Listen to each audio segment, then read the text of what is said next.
इनका खिदमत दीन में बड़ा अहम किरदार रहा है।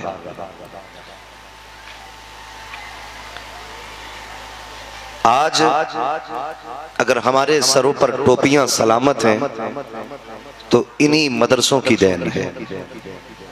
हमारे बच्चों को अगर कलमे याद है ना तो इन्हीं मदारिस की देन है।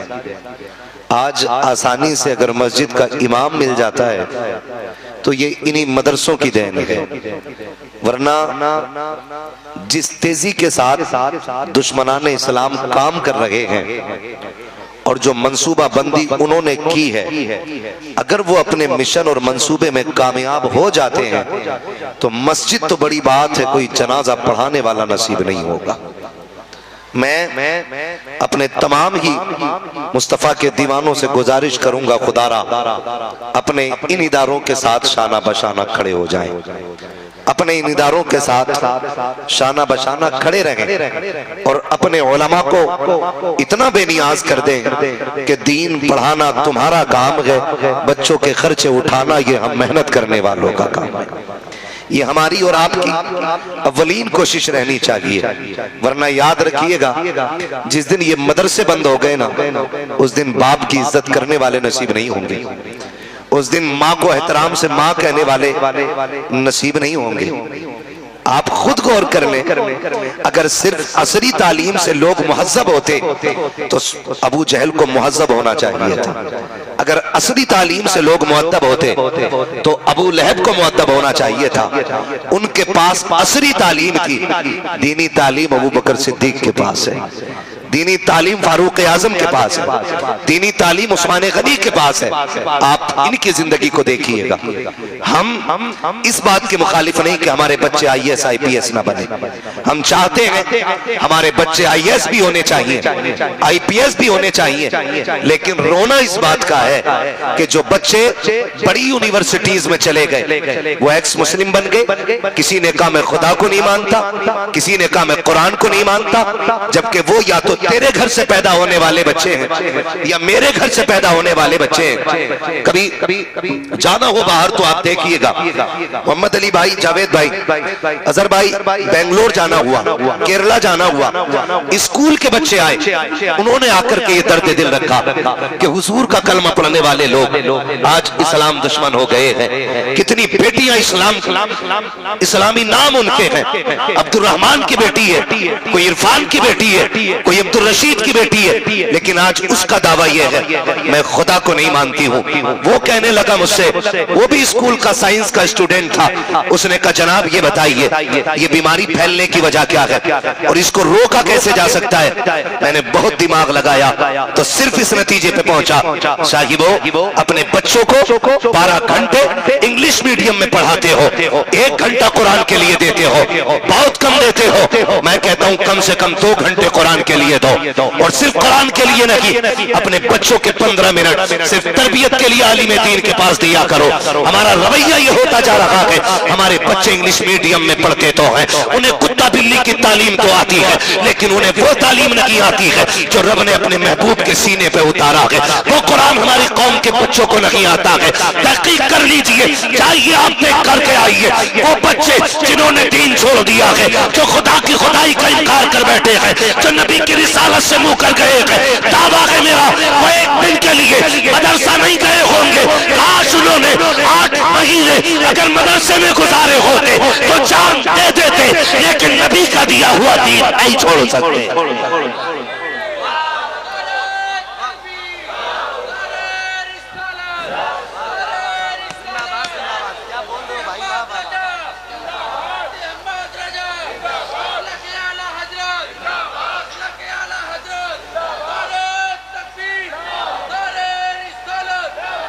हमारे बच्चे मदरसे जाए क्यों? दादा ने पहले ही कह दिया था मौलवियों से दूर रहियो, इनकी सोच बड़ी पुरानी होती है। मैं कहता हूं लिमिट में और औकात में रह के बात कर। खुदा की कसम हम शुक्र अदा करते हैं हमारी सोच पुरानी है, लेकिन 2000 साल पुरानी नहीं, 1400 साल पुरानी है, सिर्फ 1400 साल पुरानी है। हमारी सोच वो है जो हमें नबी ने दिया है। हाँ, तो हमने तो पहले ही कह दिया मौलवियों से दूर रहियो।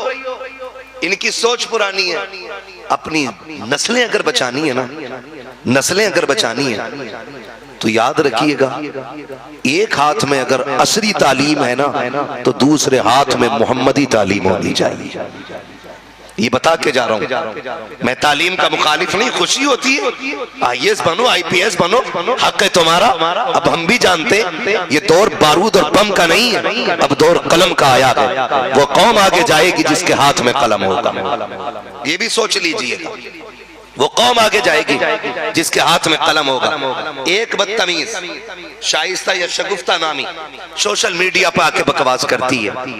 वो कहती है कि मदरसे अपनी कौम को पीछे धकेल रहे हैं, मदरसे अपनी कौम को तबाही में लेकर के जा रहे हैं। अभी 3 दिन पहले की बात है, मैं चैलेंज करता हूं तमाम बदतमीज बच्चियों और बच्चों को जो इस्लाम के खिलाफ बकवास करते हैं, खुदा की कसम जो लाल मदरसों ने दिए थे ना, वो यूनिवर्सिटियों ने नहीं। लिखो मेरी बात और मैं बताने लगा हूं। फजले हक खैराबादी मदरसे का लाल, हाँ फजले हक खैराबादी मदरसे का लाल है।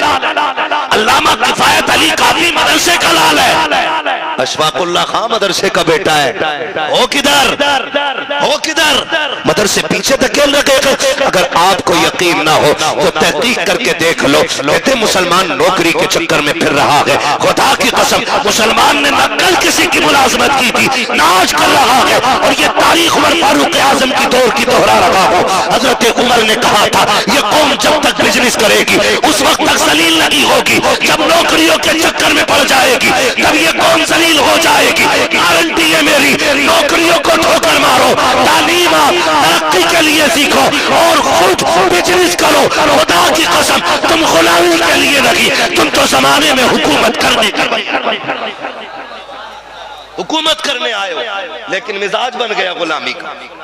तालीम का मतलब नौकरी नहीं होता है, ये भी बता दो। तालीम का मतलब नौकरी नहीं है। याद रखिए, जब जेब पे कलम होता है ना तो IAS भी संभल के बात करता है। जबान अच्छी होती है ना, IPS भी लिमिट में बात करता है। और जब कौम अनपढ़ होती है ना तो वर्दी पहन के ये लुटिया चोर सिपट्टियां आती हैं और 10-5 हजार यूं ऐट के ले जाती हैं, और हम 5 हजार दे के कहते फ्री में छूट गए। ये जो कीमतें भर रहे हो ना, ये अपनी नादानी की कीमत है। सही बता रहा हूं ये। तो तालीम जो हमें हासिल करनी है ना, नौकरी के लिए नहीं, हुकूमत के लिए। इल्म सीखें हम, उससे नस्लें अच्छी होती हैं, मुआशरा संवरता है। और सबसे बड़ा काम मुआशरे को संवारना है। ये याद रखिएगा। हमारी कौम ने शुक्र रब का कि अपने मदरसों के साथ मजबूती से खड़े, लेकिन रोना भी एक बात का, बुरा ना माने तो कह दूं, कर लेंगे हजम, ना भी करोगे तो क्या फर्क पड़ता। जावेद भाई ने बुलाया, अगली बार नहीं आएंगे। सच्चाई इतनी है, मैं आईना को दिखाऊंगा दाग चेहरे के, जिसे खराब लगे सामने से हट जाए। और सुन ले, मैं पहले बता दूं, हम बरेली वाले लोग हैं, हम बरेली वाले लोग हैं और हम अकीदे के बड़े पक्के लोग हैं। और ये बरेलवियों की खासियत है, हम वलियों से भी प्यार करते हैं, हुजूर के सहाबा से भी प्यार करते हैं, हुजूर के तमाम गुलामों से प्यार करते हैं। ये हमारी पहचान है। मगर आपसे एक बात कहूं, अभी के जो हालात है ना, अभी के हालात ऐसे हैं कि बच्चियां मुर्तद हो रही हैं, बच्चियां मुर्तद हो रही हैं। हमारे जलसों में 20-20, 50-50 हजार की भीड़ हो रही है, लेकिन बच्चियों का इर्तिदाद बंद नहीं हो रहा है। और फिर लोग कहते हैं मौलवी लोग कर क्या रहे। मैं आपसे एक बात अर्ज करूं मेरे भाई, ठंडे दिमाग से सोचना। हम बच्चियों की तालीम के भी मुखालिफ नहीं। हम तो एक बात कहते हैं, तालीम औरतों की जरूरी तो है, मगर खातून खाना हो वो सबा की परी ना हो, खातून खाना हो वो सबा की परी ना हो। हम तालीम के मुखालिफ नहीं है, लेकिन एक बात कहना चाहता हूं, ये जो बच्चियां मुर्तद होना शुरू हुई है ना, इसमें 2 सबब सबसे बड़े। एक तो ऑनलाइन तालीम, और दूसरा स्कूल के ऐबों पे ट्यूशन के नाम पे बांधी जाने वाली पट्टी। इन दो चीजों ने बेड़ा गर्क कर दिया हमारी कौम का। ऑनलाइन पढ़ाई ये छोटे फोन पे हो नहीं सकती थी, जाहिर है मल्टीमीडिया फोन चाहिए था, उस पे आजादी मिली। अगर वहां बच्ची बच गई तो ये जो ट्यूशन चले ना, ट्यूशन, हमने बच्चियों को पढ़ाया तो जरूर, लेकिन ये देखने की कोशिश नहीं की कि पढ़ा कौन लगा गए, और जहां पढ़ रही है वहां गैरत वाले बैठे हैं कि बेगैरत बैठे हैं। मैं मानता हूं आपकी बेटी शरीफ होगी, आपकी बच्ची अच्छी होगी, लेकिन आप जानते हो इन इस्लाम दुश्मन ताकतों की स्कीम को। जाओ कभी ट्यूशन देखो तो सही, जो ट्यूशन के रूम होते हैं, जो हाल होते हैं, उनकी कंडीशन आप देखिए। सोशल मीडिया पे कुछ भी छुपा हुआ नहीं है। हमारी बच्चियां जाती हैं जानबूझ करके, नकाब वाली बच्ची को पहली बात तो नकाब उतरवा दिया जाता है। जब किसी एक बेटी का नकाब उतरता है, थोड़ी देर के लिए पूरी कौम चीख पड़ती है, फला स्कूल में बच्ची का नकाब उतारा गया, उस जगह बच्ची के कपड़े बदलवा दिए गए। मैं कहना चाहता हूं ये थोड़ी देर के दर्द से कुछ नहीं होगा, क्या ये अच्छा होता कि इस दर्द को हमेशा के लिए दिल पर महसूस किया जाता। एक बच्ची का नकाब उतरता, पूरी कौम को नींद नहीं आनी चाहिए थी, लेकिन क्या फर्क पड़ता है साहिब, ना हमारे उर्सों में कमी आई है, ना हमारे जलसों में कमी आई है, हमारी शादी भी उसी धूमधाम से है, बारातें भी उसी शान से चल रही है। तुम्हें क्यों याद नहीं रहा 8 दिन पहले बेटी का नकाब उतरवा दिया गया? तुम्हें क्या लगता है सिर्फ कपड़ा उतारा गया है? नहीं, जिस बेटी का नकाब उतारा गया है, सिर्फ नकाब नहीं, इस्लाम की इज्जत उतारी जा रही है। क्यों भूल जाते हो तुम? सिर्फ नकाब कपड़ा नहीं होता है। आपको समझाना चाहता हूं, कपड़े 3 कलर के हो, लाल हरा पीला, लाल हरा सफेद। जब ये कपड़े हो, अलग अलग पट्टियां हो, दुनिया पट्टी कहती है, कपड़ा कहती है। जब एक जगह सिल दिया जाता है तो इसी को तिरंगा कहा जाता है, यही मुल्क का झंडा बन जाता है। अगर ये अलग अलग था, तुमने फेंका, कोई फर्क नहीं पड़ा है, लेकिन जब ये कपड़ा झंडा बन के छत पे लगा, फिर जब गिरा है, तो सिर्फ झंडा नहीं, मुल्क की आबरू का सवाल है, मुल्क की इज्जत का सवाल है। मैं कहना चाहता हूं, अगर झंडा बन जाए, कुल कौम की और मुल्क की आबरू बन जाता है, और जब यही कपड़ा नकाब बन के बेटी के बदन पे चढ़ जाता है, तो बुर्का सिर्फ कपड़ा नहीं, बल्कि ये इस्लाम की हया और इस्लाम की इज्जत का जौहर बन जाया। नारे तकबीर, नारे रिसालत, मुफ्ती हम्माद रजा साहब किबला, नारे तकबीर, नारे रिसालत। तवज्जो है सारे लोगों की? नकाब उतरा, फर्क पड़ा? नहीं ना, कोई फर्क नहीं पड़ा। जैसे चल रहे थे वैसे ही चल रहे हैं। ट्यूशन के नाम पे बदतमीजियां, गारंटी है मेरी, जितनी बच्चियां मुर्तद हुई हैं, जाओ जाके चेक करो, उनमें 90 नहीं बल्कि 95% वो बच्चियां हैं जो ट्यूशन पढ़ने जाती हैं। मोहम्मद अली भाई, 95% वो बच्चियां जो ट्यूशन पढ़ने जाती हैं। मेरे भाई, अच्छा लगेगा अगर तेरी बेटी IAS बनेगी, सर ऊंचा होगा तेरा, फख्र करेगा। मैंने पहले ही कहा था तालीम का मुखालिफ नहीं। मैं आपसे बस इतनी गुजारिश करूंगा, उस जिल्लत से, उस जिल्लत से जो बेटी घर छोड़ के, धर्म बदल के गैर के बिस्तर पे जाके लेट गई, ऐसी जिल्लत से घर में बेटी का जाहिल रहना बेहतर है। और हम, हो सकता है कोई मेरी तकरीर पे आने वाले दिनों में कमेंट करके कहे कि ये बेटियों को जाहिल रखने की बात कर रहा है। नहीं, तालीम का सबसे पहला तसव्वुर देता ही इस्लाम है। हम क्यों मना करेंगे? लेकिन आपसे चंद बातें करनी है मुझे, आपसे चंद बातें। हमने ना पैसा कमाया है ना, तो हमने मैरिज हॉल बनाए, शॉपिंग मॉल बनाए। हमने पैसा कमाया है ना, तो हमने फैक्ट्रियां डाली। हमने पैसा कमाया है ना, तो हमने बिजनेस बढ़ाया है। काश हमने पैसा कमा के कौम की बच्चियों के लिए एक तहजीब और हया वाला इंग्लिश मीडियम स्कूल और कॉलेज बनाया होता। ये हम नहीं करेंगे, बुरा मत मानना। हमारी कौम ने पूरी जिंदगी मजारों के पत्थर चमकाए। मजार ठीक है, बुजुर्गों के मज़ारात भाई से बरकत है, मगर आपसे मैं कुछ समझाना चाहता हूं। ये सारे उलमा बैठे, इनकी मौजूदगी में मैं कह रहा हूं, गुंबद कितनी भी कीमती बना लो, गारंटी नहीं है उससे मजार वाला राजी हो जाए। जितना चाहो कीमती गुंबद बना लो, जितना चाहो महंगा कलश चढ़वा दो उस पर, शायद उससे मजार वाला राजी ना हो। बेटियों के लिए हया की जगह तालीम के लिए इदारे कायम करा दो, खुदा की कसम मजार वाला भी राजी हो जाएगा, साथ में मदीने वाला भी राजी हो जाएगा। हमने बताया ही नहीं, हमने कहा ही नहीं कभी तालीम पे फोकस करें। 70 साल की भूल है हमारी ये, 70 साल हमने ये गुमनामी में काट दिए और यही सोच के जीते रहे भाई कट रही है बस अपनी तो क्या है। आज सर पे आ गई है तो अकल लगी है।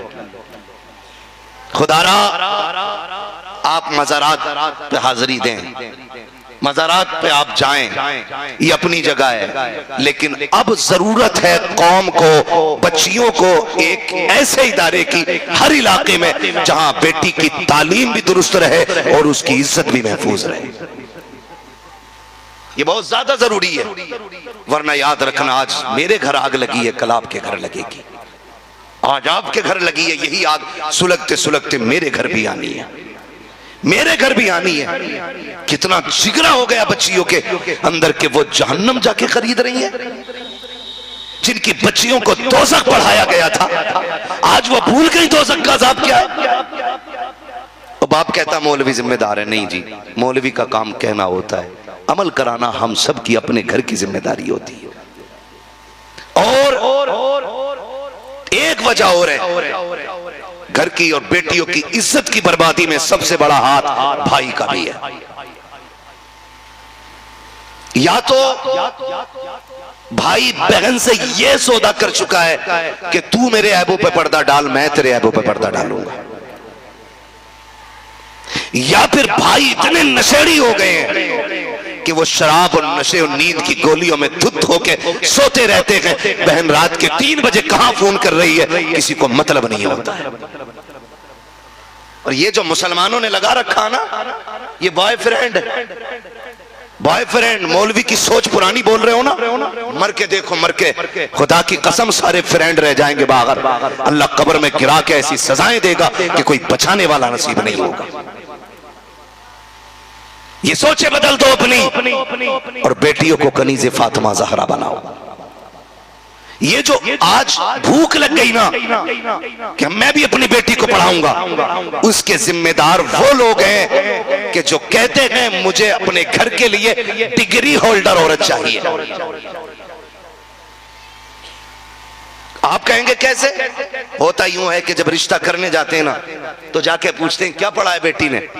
गरीब बाप कहते था मेरी बेटी ने, वो तो फखर से कहता कुरान पढ़ा है, लेकिन ये जाहिल उल्लू का पट्टा कहता बस खाली कुरान पढ़ा है, और क्या पढ़वाना चाहता है, एमए नहीं किया है, बीए नहीं किया है। जब ये कह के रिश्ते ठुकराए जाते हैं ना तो फिर मजबूरी हो जाती है हर बाप की बेटी के लिए डिग्री का इंतजाम करना। ये बातें याद रखिएगा जो मैं कह के जा रहा हूं। अक्लमंद वो नहीं है जो अपने बेटे के लिए आईएएस आईपीएस या एमबीबीएस ढूंढ के लाए। अक्लमंद वो है जो अपने घर के लिए कनीज़े फातिमा ज़हरा देख के लाए।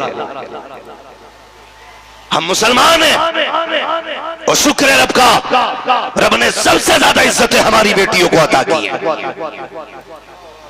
ये वकार सिर्फ हमारी बेटी का है। कभी नकाब के नाम पे जलील किया गया, कभी पर्दे के नाम पे बेटियों को टारगेट किया गया, कभी तलाक के नाम पे उन्हें बहकाया गया, कभी हलाले के नाम पे उनके जहनों को बदलने की कोशिश की गई। मैं खुदा की कसम खा के कहता हूं जो इज्जत इस्लाम ने बेटी को दी है ना, वो आपको दुनिया में कहीं देखने नहीं मिलेगी। ये जो सब कुछ हो रहा है ना, हमारी नादानी की बुनियाद पे और हमारे जाहिल होने की बुनियाद पे हो रहा है। जब किसी ने कहा ना हमारी बच्चियों से, देखा इस्लाम बेटी को 4 दीवारी में रखता है, 4 दीवारी में रखता है, उसे कैद कर दिया इस्लाम ने, तो बच्ची का ज़हन बदल जाता। बात तेरी सही है, बात तेरी सही है। खुदा की कसम इस्लाम ने इज्जत बख्शी है, नकाब के जरिए, पर्दे के जरिए। मैं तो खुल के ये बात कहता हूँ, अक्सर फ्लाइट वगैरह में सफर रहता है, आप लोग भी चलते होंगे, जो लोग परदेश जिनका आना जाना है उन्होंने भी देखा होगा कि एक फ्लाइट में कुछ भी नहीं तो छोटी से छोटी फ्लाइट में कम से कम 80 से 90 लोग रहते हैं, जो होती हैं 80 से 90, वरना 350, 500, 750 इस तरह से लोग होते हैं। लेकिन उनकी खिदमत करने के लिए कितनी औरतें होती हैं लड़कियां? 4-5 लड़कियां। जर्नी 1 घंटे की, 2 की, 3 की, 4 की, मैं लोकल की बात कर रहा हूं। 4-4, 3-3 घंटे की जर्नी में आप देखिएगा, तुम बात करते हो इस्लाम ने जलील किया, इस्लाम ने पर्दा दे के औरत का वकार घटाया। मैं कहता हूं तुम किस इज्जत की बात करते हो? औरत का हक है कि वो खुद जाकर के अपने सेल्फिश रखे, खुद अपने आप को संभाल सके। तुम इसे आजादी कहते हो। तुमने डिग्री दिलाई, क्या बना कि मेरी बेटी एयरलाइंस में है, मेरी बेटी फला एयरपोर्ट पर है, मेरी बेटी फला एयरपोर्ट पे, चल मैं तेरी कलाई पकड़ के लेके चलता हूँ, मुझे बता तो सकी। तुम ये कहते हो कि इस्लाम ने बेटी को घर के अंदर रख के घर की नौकरानी बना डाला है। मैं दावे के साथ कह सकता हूँ पूरे घर के अंदर या तो 12 मेंबर होंगे, 18 मेंबर होंगे, 20 से ज्यादा किसी घर के अंदर मेंबर नहीं होंगे। उन 20 लोगों के लिए अगर 4 बच्चियां खाना बनाती है तो तुम उन्हें गुलामी कहते हो। क्या कहोगे इन 4 बच्चियों के बारे में जो 250 लोगों के आगे पीछे पानी लेकर के टहल रही है? किसी को पानी की जरूरत है, जा करके पूछ रही है, खुदा की कसम। और बात यही तक नहीं रह जाती, तनख्वाह तब दी जाएगी जब कपड़े उनकी मंशा के होंगे, तनख्वाह तब दी जाएगी जब रहन सहन उनके तरीके का होगा। और यह भी तनख्वाह में शामिल होता है कि कोई कुछ भी करे तुम्हें बदतमीज नहीं बोलना है, कोई किसी भी तरह से बात करे तुम्हें उसको राजी रखना है। खुदा की कसम, लानत हो ऐसी दौलत पे, थूकते हैं हम ऐसे पैसे पे जब बेटियों की इज्जत दांव पे लगाने के बाद मिले। हमें ऐसा पैसा नहीं चाहिए। हम खुदा की कसम पैगंबर के मानने वाले हैं, हम फाके तो रह सकते हैं, जिल्लत के टुकड़े कभी नहीं खा सकते।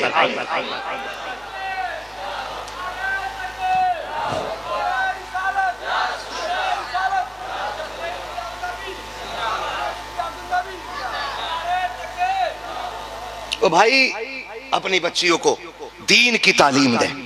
और अगर शौक है ना पढ़ाने का, तो जितना पैसा तुमने ना अपने शौक को नाजायज कामों में खर्च किया ना, ये बताओ हमारे इस इलाके में साल भर में कितने जलसे होते होंगे? इलाके के लोग बैठे हैं ना यहाँ पे, कुछ है?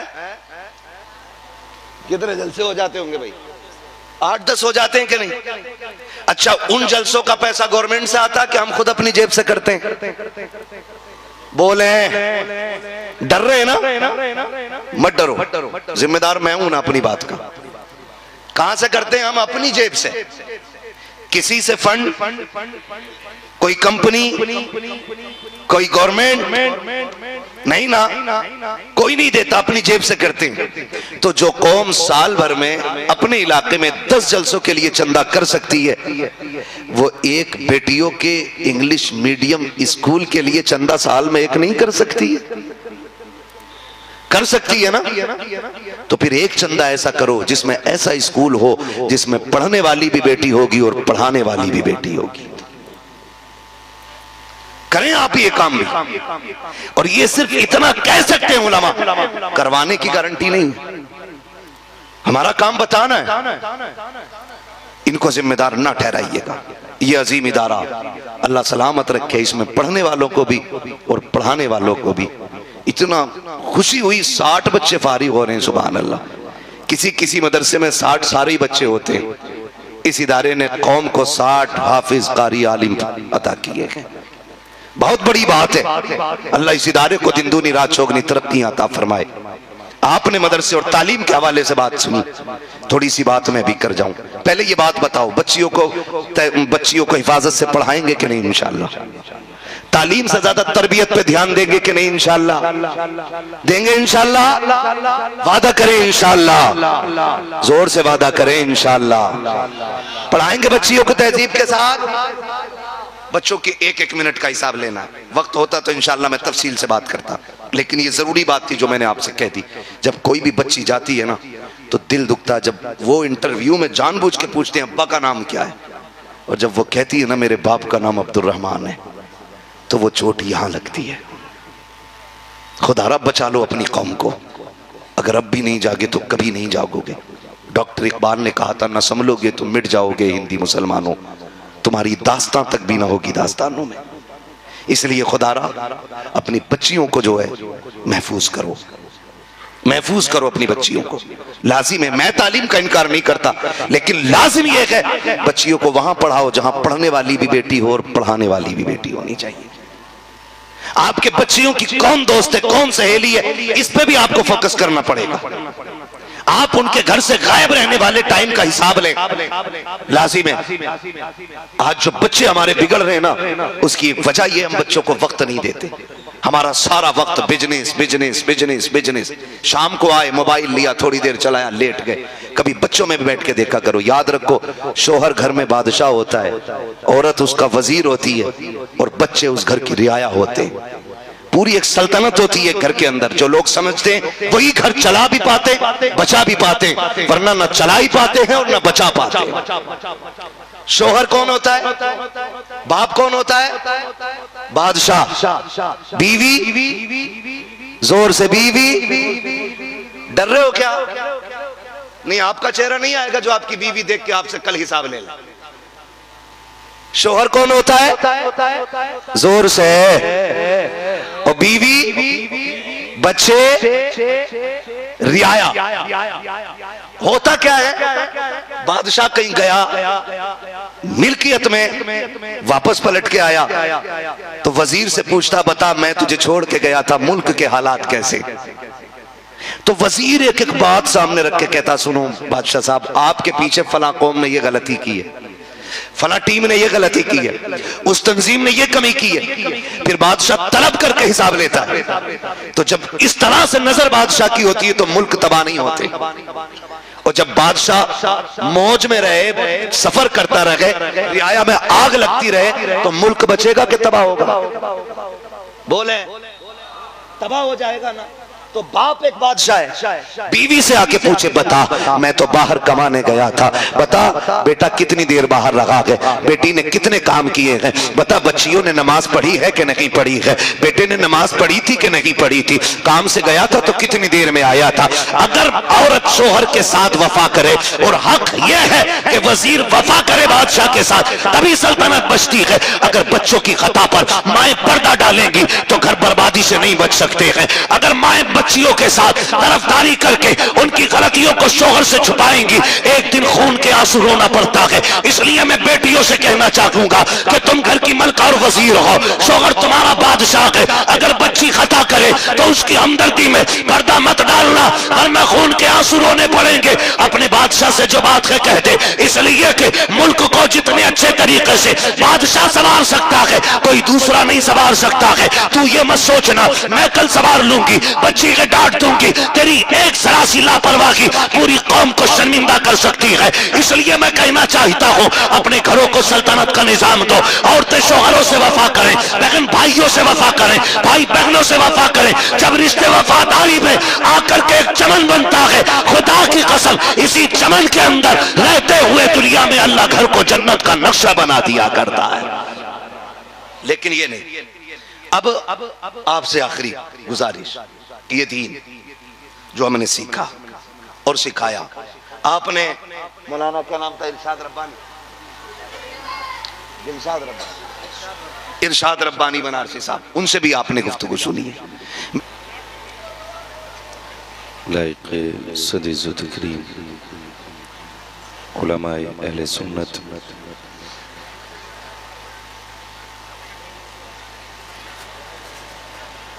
सदर जलसा, नकीब जलसा,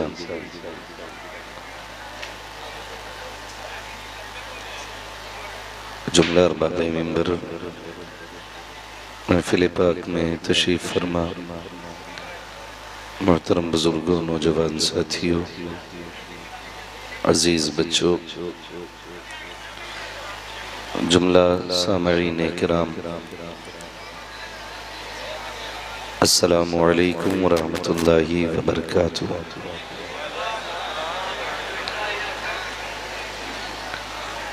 अल्हम्दुलिल्लाह, अल्हम्दुलिल्लाहि रब्बिल आलमीन वल आक़िबतु लिल मुत्तक़ीन वस्सलातु वस्सलामु अला रसूलिहिल करीम अम्मा बअद फ़अऊज़ु बिल्लाहि मिनश शैतानिर रजीम बिस्मिल्लाहिर रहमानिर रहीम लक़द कान लकुम फ़ी रसूलिल्लाहि उस्वतुन हसना आमन्तु बिल्लाहि सदक़ल्लाहु मौलाना अज़ीम व सदक़ रसूलुहुन नबियुल उम्मियुल मुतीउल मुबीनुल मुईनुल करीम व नहनु अला ज़ालिका लमिनश शाहिदीन व शाकिरीन वल्हम्दुलिल्लाहि रब्बिल आलमीन। या खुदा बहरे जनाब मुस्तफ़ा इमदाद कुन, या रसूल अल्लाह अज़ बहरे खुदा इमदाद कुन,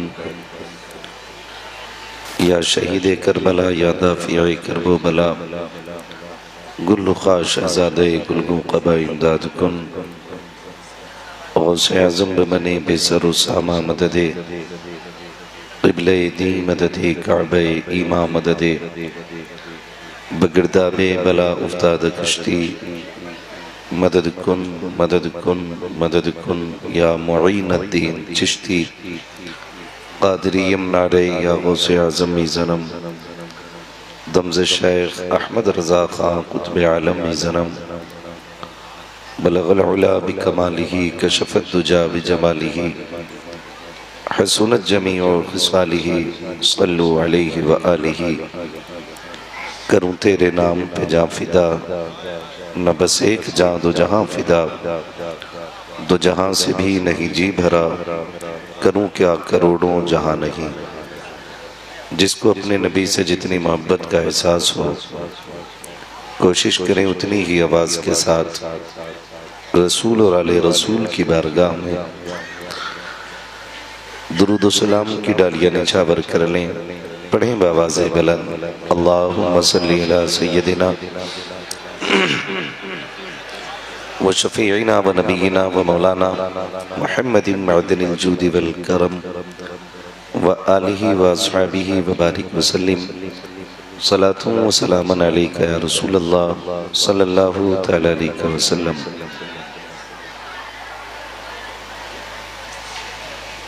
आप अगर पुरसुकून हो जाएं तो मैं कुछ बोलने की कोशिश करूं।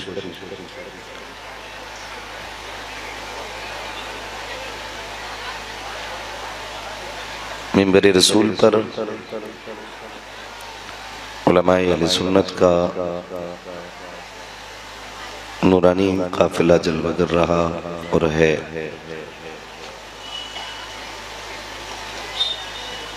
अब चूंकि रात के लगभग 3 हिस्सों से ज़्यादा गुजर चुके हैं,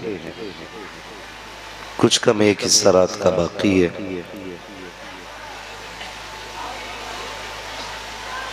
नक़ीब अहले सुन्नत, शायर अहले सुन्नत अली जनाब बड़े भाई जावेद सिद्दीकी साहिब क़िबला दामज़िल्लहुल अली इस जलसे की नक़ाबत का फरीज़ा अंजाम दे रहे हैं। बहुत ही खूबसूरत अशार हमने जावेद सिद्दीकी साहिब क़िबला से भी सुने और भाई मोहम्मद अली फैज़ी साहब से भी दिल भर के कलाम सुने। ये ज़रूरी नहीं है कि मैं तकरीर 1 घंटा पूरा करूं, इतनी देर इंशाअल्लाह बोलने की कोशिश रहेगी जितनी देर आप मोहब्बत से सुन सकते हैं। मेरा अपना एक मिजाज है, तूफ़ान नूह लाने से आखिर क्या फ़ायदा, एक अश्क ही बहुत है अगर कुछ असर करे। आपसे मेरी इतनी इल्तिजा है कि जितनी देर भी सुने मोहब्बत के साथ सुने, और इंशाअल्लाह वो नौबत नहीं आएगी कि जावेद भाई या कमेटी वाले हजरात मुझसे कहें कि बस कीजिए। मैं खुद ही समझ लूँगा कब तकरीर करनी है और कब सोने की दुआ सुनानी है। मुझे अच्छी तरह मालूम है और अपना एक मिजाज है, हम पलटते नहीं बेजान किताबों के वरक, हम वो पढ़ते हैं जो चेहरों पे लिखा होता है। आप हजरात जितनी देर यहाँ बैठे हैं बस मोहब्बतों के साथ बैठे हैं। मुझे मालूम है ताकत तो लगभग खर्च हो ही चुकी है। आप अंदाज़ा लगा सकते हैं अगर सुभान अल्लाह कहने में इतनी एनर्जी खर्च होती है तो फिर नात पढ़ने और तकरीर करने में कितनी एनर्जी खर्च होती होगी, है ना। जितने लोग थक गए हैं वो आहिस्ता से कह दें या रसूल अल्लाह, जो नहीं थके हैं वो मोहब्बत से कह दें या रसूल अल्लाह। अल्लाह सलामत रखे। माशाल्लाह हम जानते हैं कि कुछ लोग चले गए हैं और कुछ बाकी हैं। मैं किसी के आने को बेमकसद नहीं कहूँगा क्योंकि वक्त ही इतना हो चुका है। आपकी हिम्मत को दाद देता हूँ मैं कि आप लगभग 9 बजे से बैठे हुए हैं। कई चीज़ों का डर था। एक डर तो ये था जगह ना घिर जाए, उठे तो जगह घिर जाएगी। इस फिक्र में भी कई लोगों ने कुर्सी नहीं छोड़ी, ठीक है ना। और जैसे ही कोई कुर्सी खाली हुई तो दाएं बाएं से लोग ऐसे आके बैठ गए जैसे माले गनीमत मिल गया हो। इतनी रात तक बैठे रहना, ये मैं समझ सकता हूँ कि जो लोग नीचे भी बैठे ना, यकीनन ये अपने घरों पे बहुत कीमती बिस्तरों पे लेटते होंगे, बहुत अच्छे बिछोने इनके नीचे बिछते होंगे, लेकिन हुजूर का प्यार है, इन्होंने फर्श नहीं देखा, ज़मीन पे आके हुजूर के लिए बैठ गए हैं। अल्लाह आपको जज़ाए खैर दे। इन मोहब्बतों की कोई कीमत अदा नहीं कर सकता है।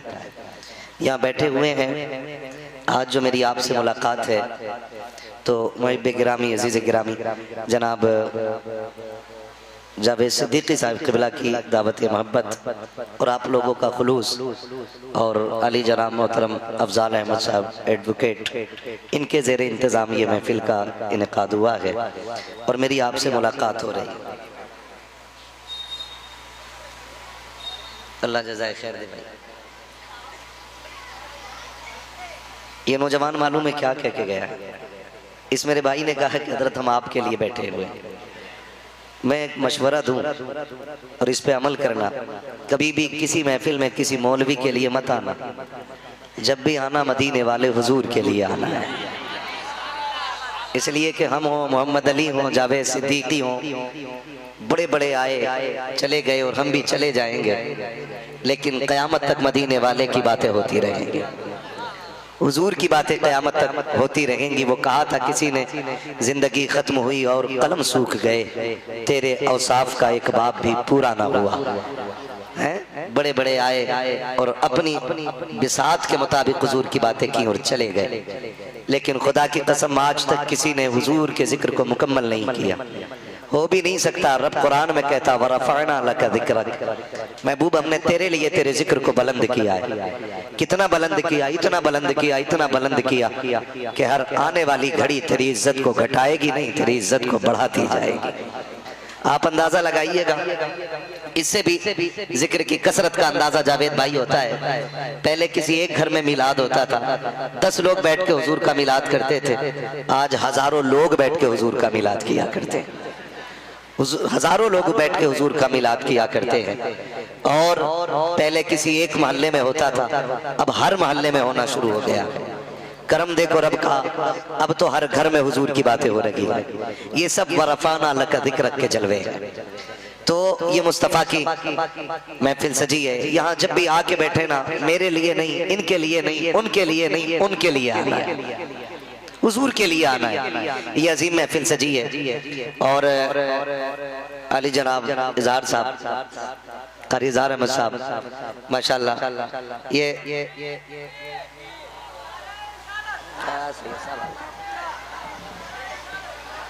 साहब की कुर्सी नहीं डाली।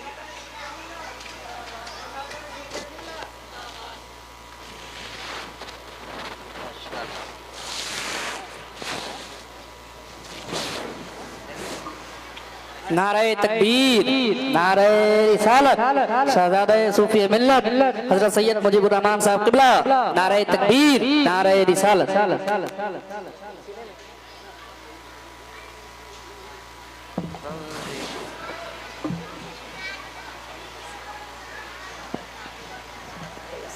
मैंने कई बार सिखा दे। माशाल्लाह माथे की निगाहों से देख रहे हैं कि पीर तरीक़त रहबर राह शरीयत शहजादे सूफी मिल्लत हुज़ूर सैयद साहब क़िबला की आमद हो चुकी है। हज़रत के चेहरे की ज़ियारत करें। ओ भैया कभी कभी चूमने में हाथ खींच ही लेते हो यार, कभी कभी ये मोहब्बत जो है ना अदावत बन जाती है। तो माशाल्लाह सैयद साहब क़िबला तशरीफ़ फरमा हो चुके हैं और थोड़ी ही देर में माशाल्लाह इस इदारे से तकरीबन 60 तलबा फारिग हो रहे हैं। 20 हाफिज कुरान है माशाल्लाह, 18 हाफिज कुरान है और 42 आलिम दीन फारिग हो रहे हैं। बोल दें सुभान अल्लाह। हाँ 42 आलिम दीन, 18 हाफिज। यकीनन ये शादाबाद की खुशनसीबी है, ये ज़मीन की खुशनसीबी है कि इस ज़मीन पे हुजूर का दीन पढ़ाया जा रहा है। और इस इदारे से फारिग होने वाले तलबा दुनिया के कोने कोने में जाकर के हुजूर के दीन की खिदमत में लगे रहेंगे। यकीनन इस ज़मीन का एहसान है उन तमाम फारिगीन पर जिनको इस ज़मीन में आगोश मोहब्बत में लेकर किसी को हाफिज बनाया, किसी को कारी बनाया, किसी को आलिम बनाया। और साथ ही साथ एहसान इन तमाम असातिज़ा इकराम का जिन्होंने बाप से ज़्यादा प्यार दे करके तलबा को कुरान की दौलत अता की है।